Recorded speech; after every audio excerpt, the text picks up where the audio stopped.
The church was sealed in 1894. No services, no visitors, no light. Yet when they broke the lock 127 years later, one candle still burned at the altar. It hadn't melted, it hadn't flickered, and no one who looked directly into the flame has ever spoken again. It begins with the color of the stones. Ravendale Parish was built from a pale, chalky limestone that never aged, like it should have. Rain rolled off it without sound. Moss never grew along the seams. In photographs, the church always looked untouched, as if it had been built yesterday, as if it refused to acknowledge time. It sat at the edge of the valley where the trees ended and the sky flattened into silence. The townspeople stopped using the path in the 1940s. When the roof caved in on the sacristy, no one cleared the rubble, no one tried to preserve it. They let the forest reclaim the road. They let the maps forget it existed.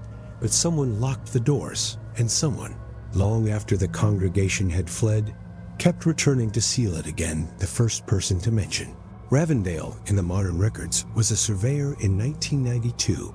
He was mapping old properties for sale, walking with a clipboard and a broken compass. His report simply said, "There's something wrong about the quiet out there." He noted that the church hadn't been listed on any of the regional plats since 1911, but it was still standing, still intact, and more curiously still chained shut, with a lock that looked newer than the trees. No one followed up. Ravendale slipped back into silence. 2021, that year, a storm broke through the hills and flooded 3 counties. Cleanup crews were dispatched to abandoned structures to assess structural collapse. Ravendale Parish was flagged as high risk when they arrived. They found the building exactly as described, still sealed, still cold, still immune to the world around it. But this time, they broke the lock inside. The walls were dry, the pews, though warped, still faced forward, and at the front, beneath a decaying altar, someone had left a leather-bound ledger. It was swollen with moisture and age, but readable. The pages detailed the entire liturgical calendar from 1855 to 1894. Each service carefully recorded every mass, every baptism, every funeral except one.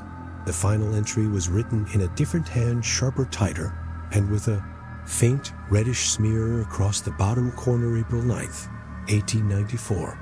Funeral Mass for Father Whitaker, conducted at 11 o'clock. At first glance, it seemed ordinary, but according to the diocesan archives, Father Whitaker had died on April 2, and his body had already been buried.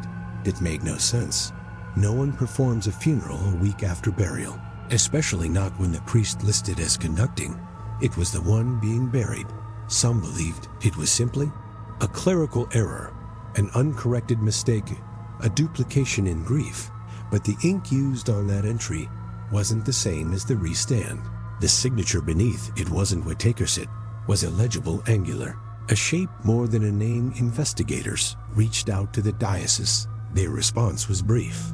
Ravendale Parish was decommissioned in 1894 following internal disputes. No further records exist. But that wasn't true, because something else was found behind the altar. A letter folded tightly, pressed into the seam between the stones. It was addressed to no one, no salutation, no name, just 10 lines, written in trembling script. Do not follow the light that never dims. Do not return to the altar if the wax is unspent. He was buried, but he stood, and when he opened his mouth, the candle flared. We locked the doors for them, not for us. We buried the book, we burned the cloth, but the flame remained. Please, God, let the flame go out. Some believe it was a hoax, others believe it was the last sane thought written in that church. Either way, when they examined the altar itself, something made the air feel heavier. The temperature didn't drop, but the space between breaths seemed thinner, and behind the rotted wood, tucked just out of view, they found a candle. It was unlit at first, but one of the workers swore, and he only said it once, before refusing to return, that when he turned his back on it, he heard something, a crack, a whisper, a sigh, and when he turned around, the candle was burning. No one else saw it, no one else could get it to happen again. But the next morning, when they opened the church doors to resume the inspection. The candle was gone, and the lock, the new one they'd replaced just hours before, had been sealed again from the inside. The photograph was sepia-toned, curled slightly at the corners, and smelled of mildew and paper rotted, had been tucked between. The pages of the ledger found in Ravendale Parish unmarked, unstamped, with no indication of when it had been taken, but judging by the clothing, it dated to the late 19th century. Woolen coats, stiff collars, a pale fog blurred the background. Trees, like the air itself, had stopped moving.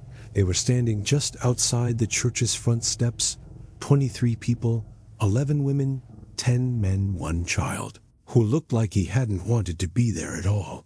A somber group, hands folded, eyes set forward, but something wasn't right. She was there twice the first time. She was near the front left side. Second from the center, a dark dress, thin face, hair pulled tightly behind her ears. Her eyes were sharp, unblinking, fixed on the lens.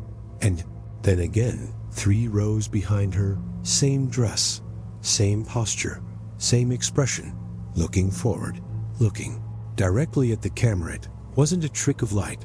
It wasn't motion blur. She was just there twice, in 2 different places in the same frame. The man who found it, Dr. Alan Creswick, a historical archivist with the state's Preservation Bureau, stared at it for hours. He said he didn't feel fear at first, just confusion, because everything else in the photograph made sense. Names matched faces, clothing matched records, even the missing priest, Father Whitaker, was absent. As expected, only her presence disrupted the image. No one at the diocese recognized her. They had names for every other member of the final Ravendale congregation, compiled from journals, burial records, and census rosters. But there was no mention of a woman like her, not in the parish rolls, not in the confessional logs, not in any of the birth or death records. Creswick enlarged the image, scanned it, adjusted the contrast, even printed it on high-gloss archival paper to study it under different lighting. But the more he looked, the worse it felt. Her eyes never softened a knot, even in blur. There, as a phenomenon in photography, something rarely discussed outside forensic circles, where certain subjects in old photos resist aging. Even as the paper fades, the ink smears, and the gloss cracks. Some faces remain impossibly crisp, like they were printed on top of the image, not within it.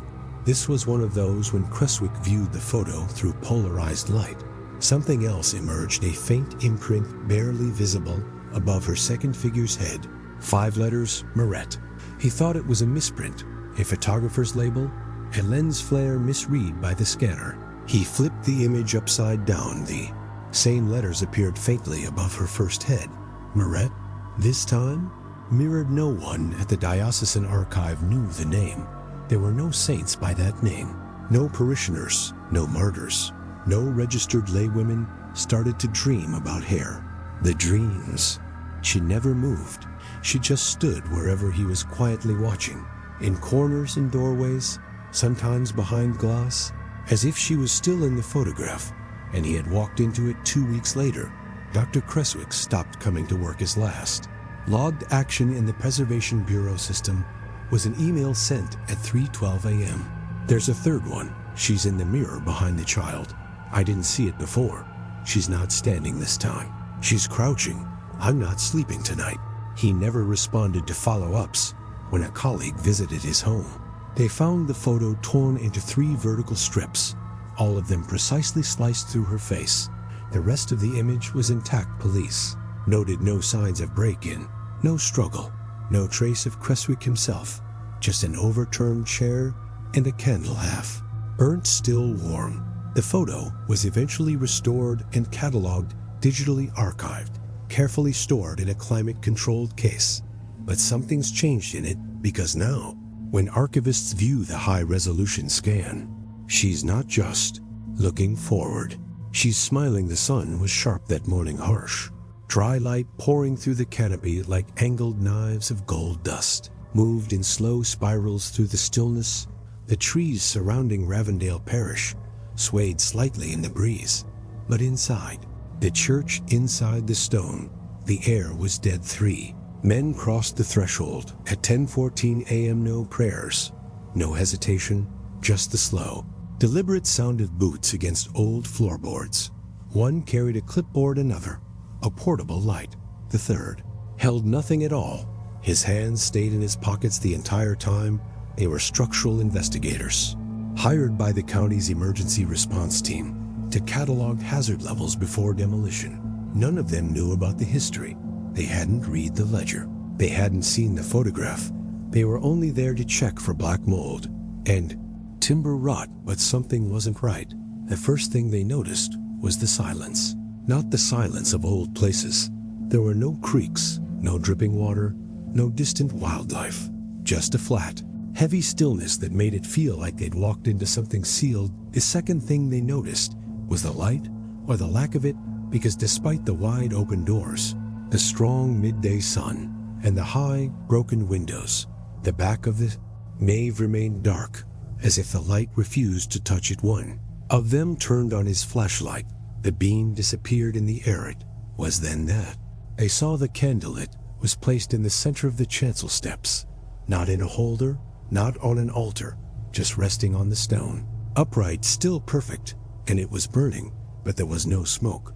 The wick didn't blacken. The wax didn't run. The flame didn't move. It simply glowed, not bright, not flickering.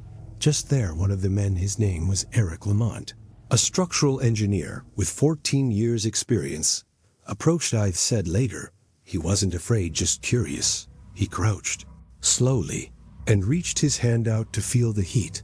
There wasn't any. The air near it was the same temperature as the rest of the room, cold.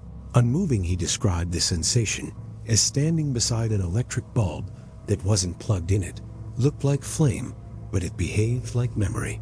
He pulled back, wiped his palm on his jeans, and called out to the others. They circled it together. One of them took a photo with his phone. The image came out wrong. The candle was there. So were the men. That the flame was missing, just a thin blur, as if the camera couldn't see what was in front of it. The others tried the same. 5 photos, 5 different angles. Not one showed the flame, but it was still burning. One of them laughed nervously and said it must be some kind of gas leak, a trick of chemical reaction. Maybe magnesium embedded in the wax. Lamont shook his head. There was no fuel line, no ignition point, and the wax, it hadn't melted, not a drip, not a bubble, not even the faint glisten of softening. He knelt again this time. He whispered something. No one remembers what, but he said he thought he heard a sound beneath the flame, a tiny hiss, not of heat, not of burning, of breathing. And that's when he stood up quickly, too quickly. His knees knocked against the stone, and he stumbled backward.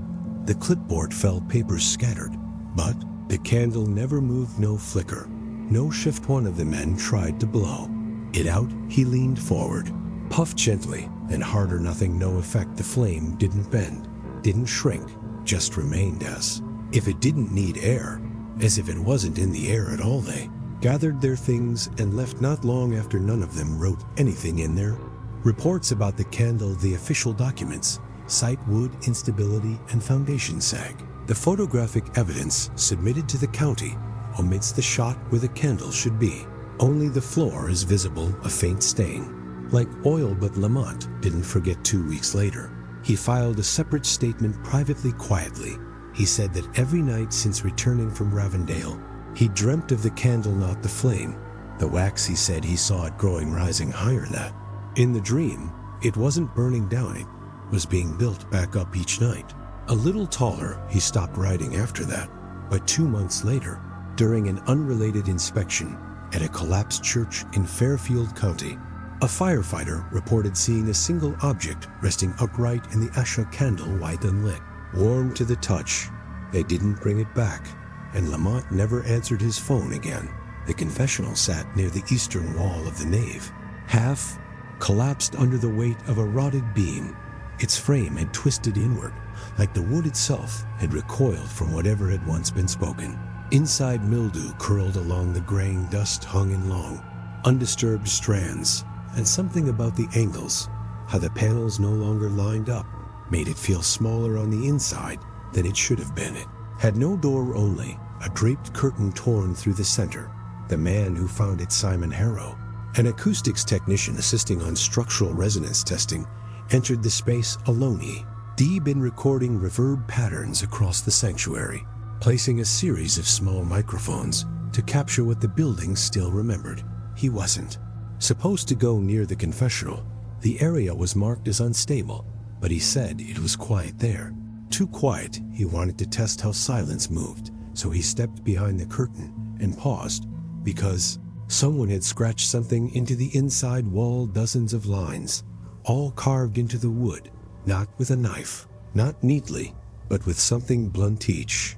Letter pressed in through repetition, over and over. He leaned in at first. He thought it was Latin, then Aramaic, then maybe just bad English, but it wasn't any of those, because every single word was written backwards. He snapped a photo, then another. When he neared the image on his tablet, something clicked the lines, while distorted formed a kind of structure, phrases with rhythm, a cadence like prayer. But something was wrong. The invocations didn't reference Christ, or Mary, or any familiar saints. There were no blessings, no absolutions, only lines like, "He hears what's said in silence. The unlit light sees all. Wax remembers," and lower down, nearly at the baseboard, a final line scratched so deep the wood had cracked. "Do not say IT forward." Harrow didn't speak. He said he felt as if the space around him had narrowed. The air pressed against his neck, and that's when he heard it, not loud, not even clear, just the faint suggestion of sound coming from behind the wall, a low whisper, like someone reciting the same words he had just read, but backward. He stepped back, suddenly nauseated. His breath caught, his ears rang, and when he looked again, truly looked, the scratches didn't seem random anymore. There was a shape between the lines, a subtle spiral. He didn't tell the others, not at first. Instead, he left the church and sat outside for over an hour. When a colleague asked what was wrong, he just shook his head. That night, he isolated the audio from his recording, the one taken nearest the confessional, and buried beneath the hum of the stone, beneath the noise floor of silence itself, was something else, a whisper so faint it barely moved the needle, but when slowed down, reversed. It matched the prayer on the wall word for word, and one more line that hadn't been carved. "If you hear it, you've already said it." He didn't sleep after that. He played the clip again and again, trying to catch the moment it changed, but it never changed. It only grew clearer. He sent it to a linguist friend in Prague. The message came back within the hour. The friend refused to comment on its content, only wrote, "Don't send me this again. I mean it, I'm blocking your address." File has since vanished from Harrow's system. Every backup corrupted, every external drive wiped. The scratchings on the wall remain visible to anyone who enters. And now, every time someone steps into the confessional and stands still for long enough, they come back with one sentence, always the same. "I think something behind the wall just finished my sentence." The paper had yellowed unevenly, edges brittle, corners soft from too many hands. Graphite smudges clouded the margins, and faint creases ran through the center from where it had been folded, hidden, and eventually forgotten. But the lines were still sharp, precise, measured, impossible. The drawing was found in 1994 during a routine renovation of a disused archive wing at St. Anselm's Children's Home in Chester County.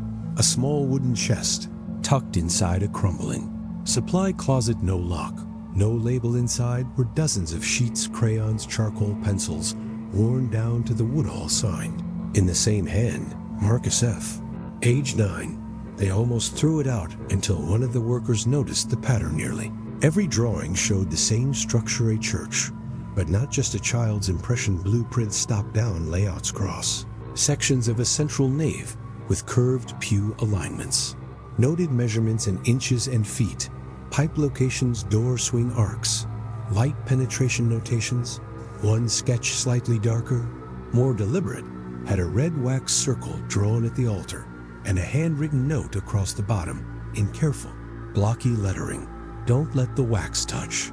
No one at the time recognized the building, but when the drawings resurfaced in a diocesan review almost 3 decades later, Someone did Ravendale Parish structure, supposedly demolished in 1913, but it hadn't been it, was still standing hidden in the woods, locked untouched, and yet in 1967, Marcus F., a boy who had never left his county, who had no living family, no formal education, and no religious affiliation, drew it in full architectural detail room by room, niche by niche, down to the misplaced confessional wall and the cracked southern support beam. The staff records from the home were incomplete. In 1967, entries had water damage, with many of the names blurred, but Marcus's file was mostly legible, had been dropped off in March. No known relatives, quiet obedient, with one note from the intake officer, speaks very little, but insists he dreams of a building made of whispering stone. The staff thought it was imagination until he started drawing the woman. She appeared in the margins at first a tall, narrow face, hair pulled back, no expression, eyes too wide, and always facing forward, always drawn twice in. Opposite corners mirrored. When one of the caregivers asked him about her, he only said, "She's from the part of the dream I'm not supposed to follow." Then he stopped speaking for several days. He wouldn't eat. He wouldn't sleep. He taped one of the drawings to the inside of his closet, the one with the candle in. The sketch, it was centered beneath an arch with illegible writing above it. The candle was drawn in dark graphite. Smudged at the top like something rising out of it had been erased below it. The phrase again, this time underlined 3 times. "Don't let the wax touch." No one knew what it meant. Marcus refused to explain. Only once did he offer anything more. One of the staff, Miss Caro, a part-time nurse who'd taken a quiet interest in his drawings, asked if the candle scared him. He shook his head, then whispered, "Not the candle, the floor under it." She didn't press him, and weeks later, he was gone. Not missing, not harmed. Just transferred a note in his file, indicated relocation to a family placement in another district. No further details, no forwarding contact, and yet no matching placement records exist. No one ever came to claim him, and the address listed as the receiving home? It never existed. The street name was real, but the house number belonged to an empty lot. When investigators returned to the children's home in 2003, the original drawings had vanished from the archive chest, all except one, the final sketch drawn on the back of a hymnal page. It showed the church again, but this time from above, as if viewed by something floating in the air. Every door was outlined in red, every window shaded black, and in the center of the nave, a figure, small, alone, kneeling beside the candle next to the figure. A line had been added in pencil, not in Marcus's handwriting. It read, "He went back. No one knows who wrote it or when, but the graphite was fresh, still soft to the touch, and when a lab tested the handwriting against Marcus's original signature, they didn't match. But the loops, the pressure, the slant, were identical to a different document, one found in Ravendale, scrawled on the wall beside the confessional next to a prayer written backward. Final 3 words read, "The wax moved." The letter was never meant to be read. It sat in a sealed envelope, inside a thick manila folder, buried behind a false panel in the diocesan archive basement. The folder was labeled simply, R 1894. No name, no date, no cross-reference in the index. The only reason it was found at all was because of a plumbing leak. A pipe had burst behind the east shelving wall during a January freeze. When maintenance pulled away the paneling to assess the damage, they discovered a slim compartment, dry, intact. Hidden inside were 7 documents, all stamped with the papal seal. Only one was written in English. It was addressed to the Bishop of Chester County, dated April 11th, 1894, 2 days after the last known entry in the Ravendale ledger. The signature was unsteady, smudged in ink of legible Cardinal Pietro A. Leone, Secretariat for Unorthodox Doctrine, Vatican City. The body of the letter was brief, clinical, but beneath the plain language, something bled through. It is imperative the structure be neutralized via full submersion. Burial is the only doctrinally sanctioned response to sacrificial inversion at this scale. Do not board, do not seal, do not leave the threshold intact. We have already failed containment once. The letter makes no direct reference to Ravendale by name, but the timing, the recipient, and the contents are unmistakable. In the margin, someone, likely the bishop, had written 2 words in faint pencil, "To, late," and beneath that, in darker pressure, he lit it again. This letter remained hidden for over a century until 2019. That year, a researcher named Caleb Darnell filed a public request for access to restricted diocesan correspondences tied to pre-1900 parish closures. He was working on a thesis regarding ecclesiastical response to irregular sacraments in the American Northeast. He wasn't looking for Ravendale, didn't even know it existed, but when the folder was accidentally filed under the wrong shelf number and delivered to his table, he read it and something changed. He started visiting the site, hiking the overgrown trail, photographing the exterior, mapping the stones. In one interview, he said the church felt like it was waiting, that the moss along the walls formed shapes he couldn't quite describe, that the bell, though long removed, still left a pressure in his ears whenever he stood beneath the belfry. And that's when he began noticing the phrase, faintly into the wood of the surrounding trees, into old rocks burned.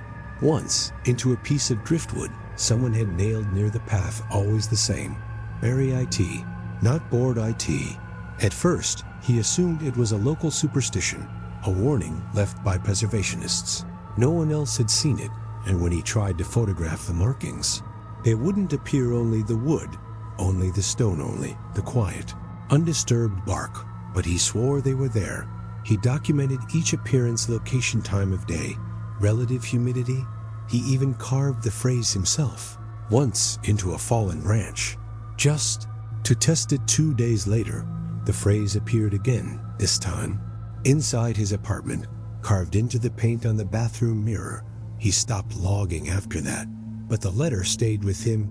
He began to dissect it, word by word, sacrificial inversion, a phrase with no modern theological use, but in older texts especially, those redacted after Vatican II, it referred to a rite where the elements of a holy sacrament were preserved, but the intent was reversed, meaning the rituals of light performed for a theology of darkness, the shape of salvation. Without the soul of it, inversion was rare. Most believed it impossible, but in the margins of Cardinal Leone's other letters, those kept safely in Rome, there are references to echo sacraments, masses said in mimicry, prayers recited backwards, and candles, always candles that never extinguished. There's a final note near the bottom of the page, written hastily, almost as an afterthought. If the wax persists after burial, remove the name. What name? Whose? And why after burial? Darnell asked the same questions. He requested access to restricted Vatican documents. He was denied. He appealed. He was denied again, and 2 months later, he vanished. His apartment was left untouched, his laptop open. Mid-sentence, an email to himself. A draft. What if the wax is the record? What if that's why it won't melt? What if every time someone lights it, they're not just repeating a rite, they're opening it again? Not a door, not a flame, a memory, a ritual with no priest left to stop it. That email was never sent, but a single word had been typed in the subject line, just one ref. Same name carved into the margins of the Ravendale photograph, the one who appears twice, the one who looks forward and smiles.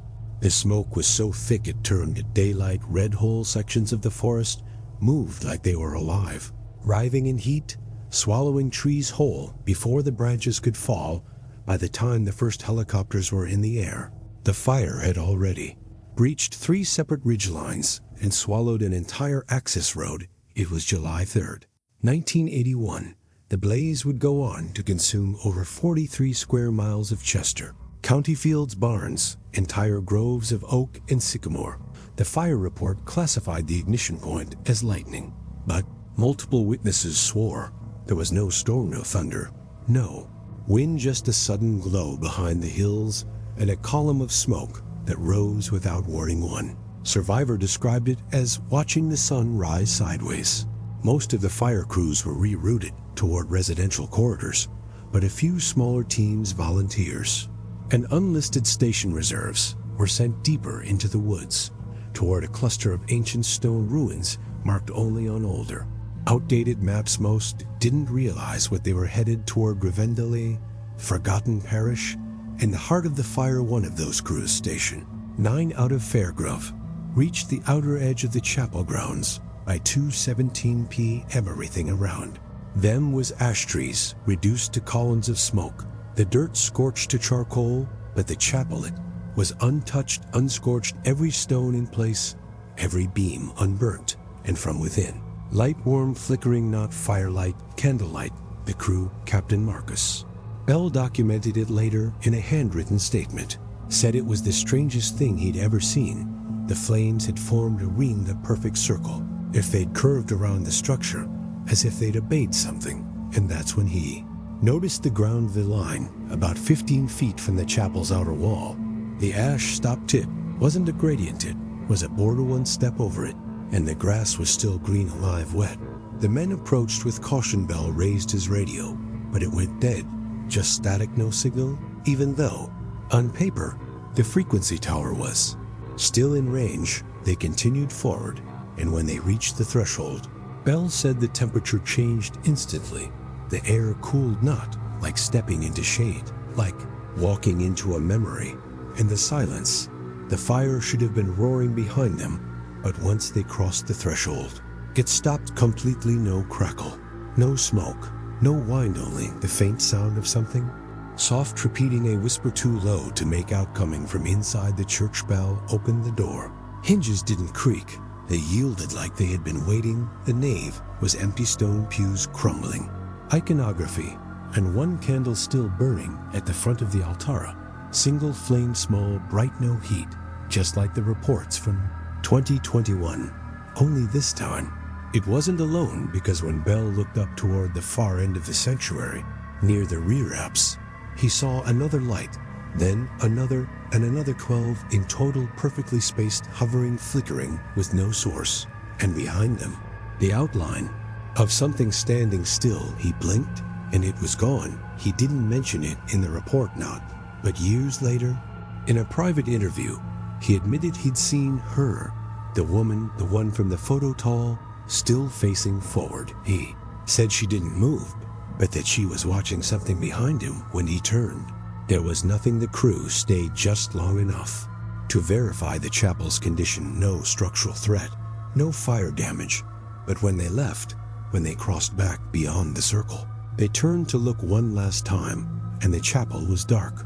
No more lights, no flame, just shadow, like nothing had ever been inside, like they'd imagined all of it. The official fire maps from that week show a clear exclusion zone around Ravendale Echo Curin Coal, with the letters NEFC. No further notes, no cause listed. Bell retired 2 years later, but he kept the original site sketch drawn in pencil on a folded legal pad in the margin. He wrote 3 words, not a warning, not a theory, just a question. What stopped it? No one ever answered, but decades later, a team surveying post-burn tree regrowth along the fire's old perimeter discovered something unusual.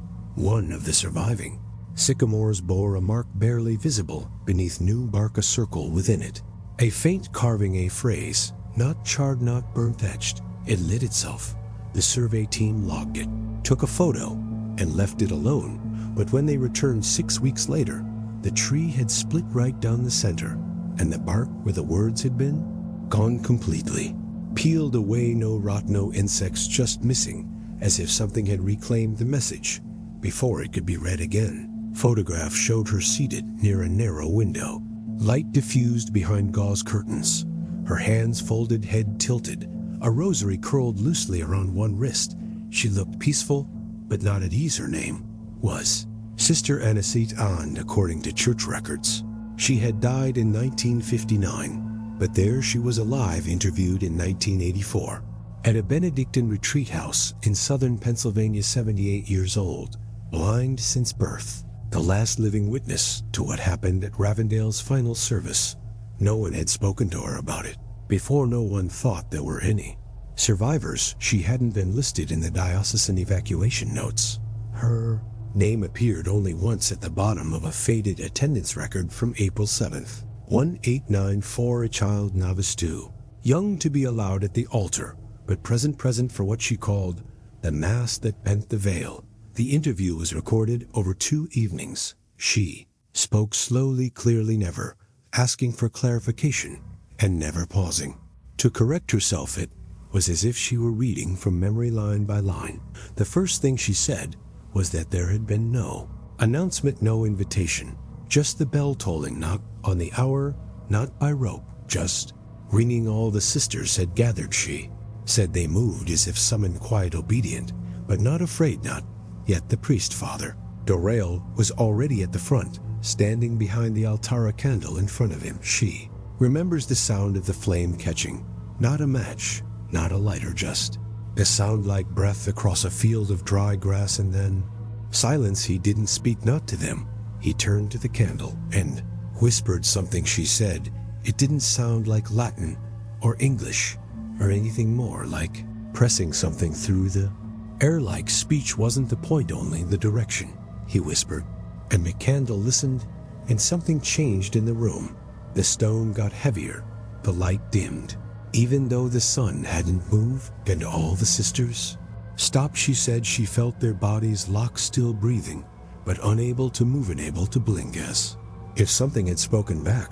She doesn't remember what happened next, not directly, only that the floor seemed to shift, that the center aisle no longer lined up with the exit, that the walls no longer held sound the same way, that the confessional, always on the right, felt like it had moved to the left, and then one sound from behind the altar, not footsteps, not movement, just a second whisper, but this one came from the candle. She said it whispered back, and that's when the others began to cry. Not loud, just tears, silent, streaming. She said she didn't feel ferment, then only absence, like someone had removed something from the room that none of them noticed until it was gone, something essential. And then a question not spoken, but known. She described it as being asked, something beneath language, something with no phrasing, only weight, like having your name pulled from you and shown back, wrong, twisted inside out. She doesn't know how long it lasted. She said the flame never moved, but the room kept changing, like the candle was choosing which parts of the chapel stayed in place and which parts drifted. She doesn't remember how she got out, only that when she woke, she was alone in the garden, shoes, wet hands, empty, the bell silent. No one else remained. No smoke, no blood, no signs of struggle, just silence. She said she didn't tell anyone because no one asked, because the thing that spoke through the candle hadn't finished, only paused, waiting. She said it waits in repetition, that it doesn't live in the wax, it lives in the lighting, that each time someone touches fire to the wick, the memory is reactivated, not just remembered, replayed. In the candle remembers all of it, every word, every look, every silence. That's why the wax doesn't melt, because it isn't made to burn, it's made to record. Her final words were whispered so quiet the recorder barely caught them, but they were clear. It didn't want a prayer, it wanted a witness. The interview was archived, filed, and then lost, but a single copy remains on a cassette labeled Ravendale Anisada. Someone has written a time code on the side, 1314, and beside it, in red marker, she wasn't blind. The air was colder than it should have been mid-June, but the trees near the chapel edge had already yellowed, not from drought, not disease, as if something inside the building had begun to age the forest outward. The team arrived at 7:42 a.m., 3 men, 2 women, all certified in high-risk site containment officially. They were from a rural preservation trust zone officially. They were contracted by a diocese risk management division, no longer listed on any organizational chart. Each wore unmarked uniforms. Each carried dual extinguishers, one chemical, one pressurized, and each had been instructed not to speak once inside. The directive was clear: approach the altar, snuff the flame, exit. Without response. They had rehearsed it dozens of times.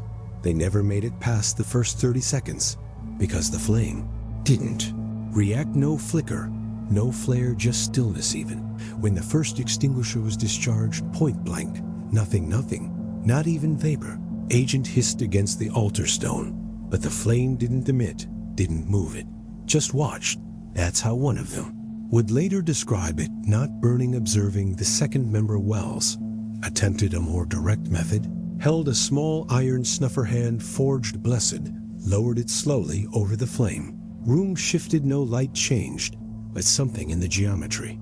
Tilted, the stone felt too smooth, the air too thick, as if they were standing underwater. And then, the silence so total, it pressed against their skulls. Sound had left the world. One member dropped their tool. It didn't make a sound, and then screaming, but not from the team, from somewhere inside the walls, low at first, and rising. Not voices, not words, just pressure turned into pitch. Each member dropped where they stood. The recording shows it 5 figures, frozen, then collapsing in sequence. First Wells, then Mara, then 2 more only. One remained standing. Davis, the technician. She reached into her coat, pulled out a small vial, holy water. Not sanctioned, not approved, but hers. She poured it directly onto the flame. The light pulsed once, then silence. No more screaming, no more whisper, and the candle went dark, completely extinguished. The room held still, breathless. Even the recording shows a faint static, then nothing, but only for 6 seconds. Then the light returned, same flame, same sign, same stillness, as if nothing had happened, as if it had waited for her. Davis backed away 1 step, 2. She turned to leave. She made it to the doors, and then her voice caught on the body. Mice, just 2 words, barely audible. It blinked. The doors opened. She walked out alone. The others were gone. No blood, no clothing, only shoes neatly arranged in a half circle around the altar. 1 pair for each of them, including hers, still warm, still laced, still standing, as if their owners had vanished mid-step. And then a sound from behind her. The door had shut. She hadn't touched it. No wind, no movement. She ran. The footage ends there, but her debrief is available. 8 pages, most redacted, but 1 phrase appears multiple times, handwritten in the margins.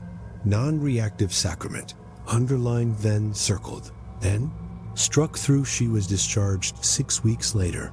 No contact since. The shoes remain still in place, each one dry, untouched, except for 1 change on the inside of each tongue. Someone has written a name in ash, not carved, just laid in the shape of letters. Each name is different, except for the last. That one is repeat Wisismand, and below it, a bow. 3rd word short, sharp, unfamiliar, but unmistakably intentional.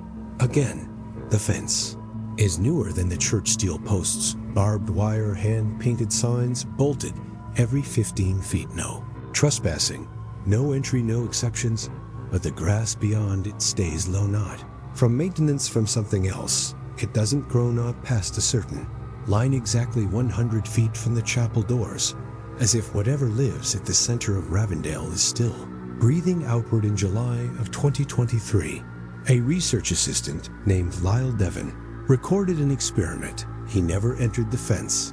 He never touched the grass. He simply stood at the edge at 3:08 p.m. He faced the chapel and said his full name clearly, slowly, then waited for 28 seconds. Nothing happened, no wind, no movement, and then the candle flared, visible from that distance. 1 sharp pulse, bright enough to cast a shadow across the fence line, and a sound too faint to identify, but unmistakably human. A voice whispered from within the chapel walls. It said his name back to him, but not like a recording, not like a trick. Like it was learning, savoring the shape of it, saying it for the first time.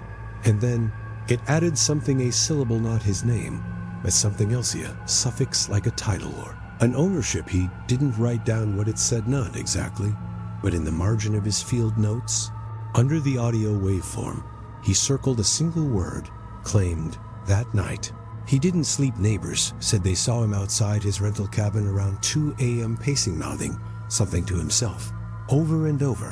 When asked later, he couldn't remember. He only recalled a color not seen, understood it, kind of light that didn't make shadows, that moved behind his eyes. He stopped speaking after 4 days, not out of fear, but choice. His final written note simply read, "If you don't give it your name, it can't call it back." By August, the fence had been doubled, now electrified, and yet the reports continued, mostly from hikers, people who wandered too close didn't know the boundary, didn't say anything aloud, but thought at their own names. The candle responded only once, just a flickering pulse, and then a whisper not heard, but felt in the sternum in the base of the spine, like an echo through bone. One man described it as being remembered by something that never met you. Another said it smiled when it spoke, but none of them could explain how they knew, because the voice wasn't male or female or even vocal. It was patterned like something pretending to be language, using familiarity as a mask, not to comfort to invite. They stopped issuing public warnings. It didn't help the footage continued. Tourists filming from afar, shaky, zoomed in frames of the chapel window, and once the briefest glint of flame, too fast to catch properly, but enough to prove it still burns, and not just passively, it listens. Footage was scrubbed from most platforms, but one version remained online for 26 minutes before removal. In the final seconds, the camera picks up wing branches, grass, leaves, then one voice, female, off camera, speaking in a soft, almost amused tone. She says a name, not her own, not anyone in the group, just a name. And then the flame again, one flicker bright, then another voice, this time from behind the camera. Mal scared, he says, "What was that?" The woman replies, "It set it back." There's a pause, a shuffle, and then the candle flares again. No one says anything, but the frame jitters. Someone's moving closer. The voice returns, but this time it doesn't say a name. It asks one low drawn, a single rising cadence, as if testing sound for the first time. The video cuts there mid-breath. Today, defense remains, but a motion-activated system now surrounds it. Audio dampener slant alarms still once a month. Precisely 3:08 p.m. The flame flares only once, even when no one is there. And sometimes, if you stand close enough, not within the boundary, but just near it, you might feel something reach toward your minda. Touch that's not physically, memory that isn't yours. And if you're not careful, if you let your name rise to the surface, might hear it from far away, from within. The church said softly, but unmistakably, your name spoken back, with something added to it, something you don't recognize, but feels older than language and warmer than fire. A name you've never heard, but somehow already yours. If a single light can outlive every priest, every saint, every prayer, then maybe what burns in Ravendale was never ours to extinguish. Maybe it is faith itself, left behind by something that once listened and stopped